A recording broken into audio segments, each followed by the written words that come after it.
નો છે જીગલી. બોલો માં તમે. તું હામું કેનો જોતો? તમે ઘોડો પલંગ બેઠી એટલે તારે હામે જોવાનું? પાપમાં પેડમાં મારી માં. બોલો માં તમે. અમે બાઈઓ આમ એક બાજુ બેહી તો જ તમને હારા લાગી નહીં? તમારા જવાના લીધે છે ને બાઈઓ બહાર નીકળતા બીવે છે. તમારે ઘરે રહેવાય ઘરે. પબ્લિક જોવે છે જીગલી, પબ્લિક ભલે જોવે. બોલો માં. શું થયું બેન? કાઈ નહીં ભાઈ, જરૂર છે. તમે જાઓ. બાયુને જોઈ નથી, જોયા જાણ્યા વગર ઘૂસી જાય સીધા. ખજૂર તમે પોલીસને ફોન કરો, આજે પોલીસ સ્ટેશન ભેગો કરી દઉં. ભાઈ માફ કરજો, આ તીખી છે પણ મનની બોલી જો. પતાઈ દી તું. મને બોલવા દો તમે. તારા નંબર લઈ, ઘરના નંબર લઈ, તારી માને ફોન કરીને બધું કવાય છે. એ પબ્લિક જોવે. તમે આમાં ઢાળ્યો, બોલવા દો મને. તમારા જેવાના લીધે છે ને બાયુ ઘરની બહાર નીકળતા બીવે છે. તારા હાથ જોડું પતાય હવે. અરે હું નારી શક્તિ ભેગી છું, આમ રહ્યો. નારી શક્તિ જિંદાબાદ, નારી શક્તિ જિંદાબાદ. બસ.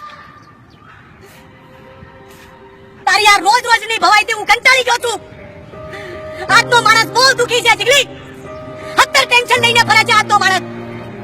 ઘરના ટેન્શન, નોકરીના ટેન્શન, છોકરાના ટેન્શન, કેટલા ટેન્શન દેવું જીગલી તને. આજના માણસમાં સહન શક્તિ નથી રહી જીગલી.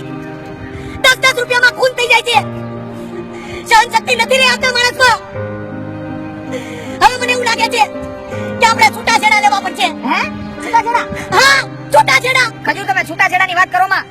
મારે મરવાનું થાય ખજૂર, મરવાનું. મને માફ કરી દો ખજૂર. હવે આવી ભૂલ નહીં થાય ખજૂર. આ છેલ્લો મોકો આપું છું તને. બીજી વાર ભૂલ ન થવી જોઈએ. હા ખજૂર, હવે બીજી વાર ભૂલ નહીં થાય બસ. એ મારા વાળ મૂકી દે જથિયારી. તારા વાળને ટકો કરી નાખું. મારા વાળ મૂક જથિયારી. એ મૂકી દે મારા વાળ. આ તારા વાળ હું જગ્યા તારા તોડી નાખું. મારા વાળ મૂકી દે બધાય. આનું આવું જ રહેશે. ખજૂર તમને કેટલી વાર કીધું આ બાયુમાં ન પડાય. મુદ્દાની વાત છે તારી જીગલી.